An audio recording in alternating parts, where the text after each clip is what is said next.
Okay, welcome back to the Forests of Adrimon, done the right way. So I just discussed a context-sensitive circumstance table that works with only the base game and avoids the issues that the creators threw at you. So in this circumstance deck, actually what you have is 8 sets. So adjacent to Acropolis, I don't know if you can see it, adjacent to Enthralled, Dark Forest, Marsh, Highlands, and they're all 7 cards, and this is the epic table. So they're all 7 cards, and you know what you draw from, and sometimes first you roll and then you take the indicated card. So they always have the same content, which is very nice because it saves you from the shuffling. Okay. Now let me show you the scoring and how cool that is, because I'm not going through the endless index. Here we are. Okay, achievements. Now, first of all, you write your start date on this sheet, so you print it out, and this is your campaign sheet forever. Basically, I mean, that's the intent. So below you track everything achieved so far across your adventures since you started recording them anyway. No matter what you did before, you can start today. Now, benefits gained during setup do not count. So you get all kinds of cool benefits that I'm not going through now, but you'll see them later, or I can show them. It's not really a problem. Where is it?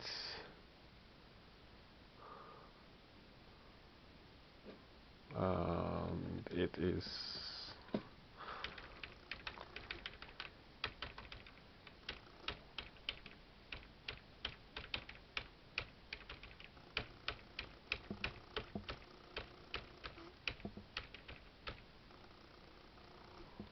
scoring.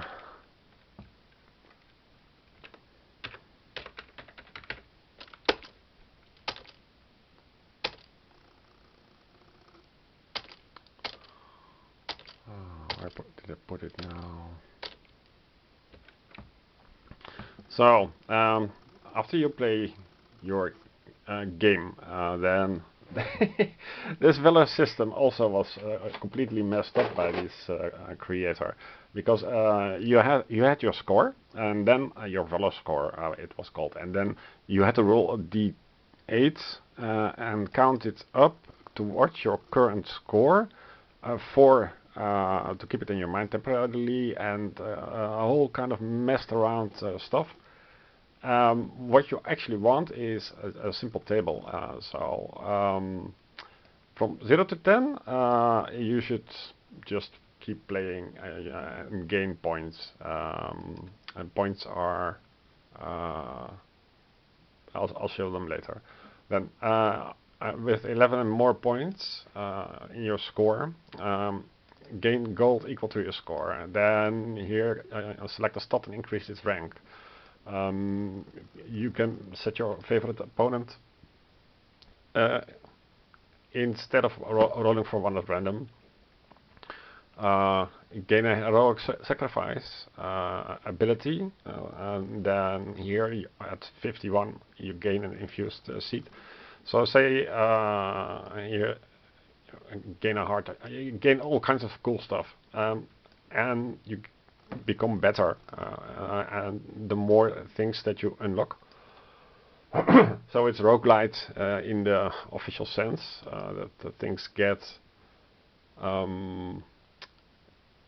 the game helps you on your next run if you do your best. If you die at the first round, then you gain nothing, of course. But you should be able to progress further and further, and finally defeat Adrimon on starter difficulty, and maybe defeat her on later difficulty. To finally defeat Adrimon on epic, but I think epic is just an insane difficulty. But yeah, that's just my opinion. And no matter how fast you progress through this table, you get experience at playing the game actually. So you get your pound of flesh if you just consider it money spent. So this is what you do at the end of the setup. So after you got all your basic benefits, you also gain the benefits based on it. So say you just look up your score. The score is a number on the end, and then you just yeah, you count it. You check what you are entitled to. Now, how do you gain points? So this is the achievement list. So if you play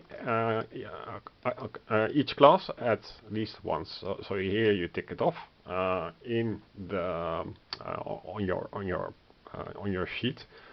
And if you ticked off everything, then you can tick off the top thing. So you have here 9. I don't know why this is. So you have 9 score if you do this all, and you only have to play them for a while. For ambassador, you play each race at least once. I don't care about the combination, but this gives you already 12 points, and if you did them all, then you have 13. Now on a roll, here if you roll the critical success, you gain a point. Roll the critical failure, you gain a point. And if you exploded your dice for 2, 3, 4, 5 in a sequence, that's very unlikely, then you gain a point. Here is, and all I got was a t-shirt. And no, this is unofficial, and yes, this is quite a lot of fun to compile. So if you entered the enthralled cities at least once, you get a point. If you looted them, you get a point. If you did everything here, looting it and visiting, then you get another point. So now everyone's favorite is find the favorite opponent and use the bonus to attack it. If you utilized it against a construct, a creature, a humanoid, monstrous, magical, spirit, and undead. So you can see there how much richness there is in just the base game. Industrious is you need to achieve this in a single run for the obtaining of the workshop supplies. From 3 different sources, and this is also on your battle mat.